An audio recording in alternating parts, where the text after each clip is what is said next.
जिओजित spotlight मध्ये आपले स्वागत आहे।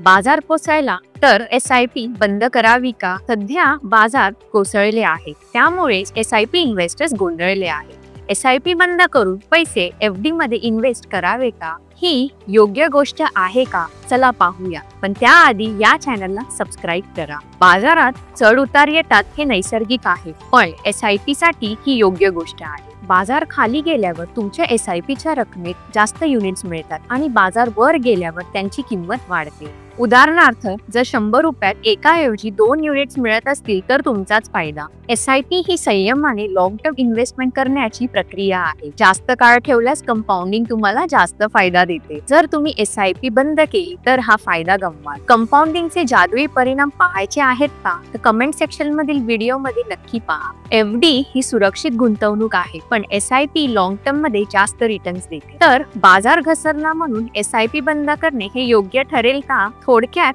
अल्पकालीन चढ उतारावर दुर्लक्ष करा आणि तुमच्या इन्व्हेस्टमेंटच्या प्रवासावर लक्ष ठेवा। Happy investing.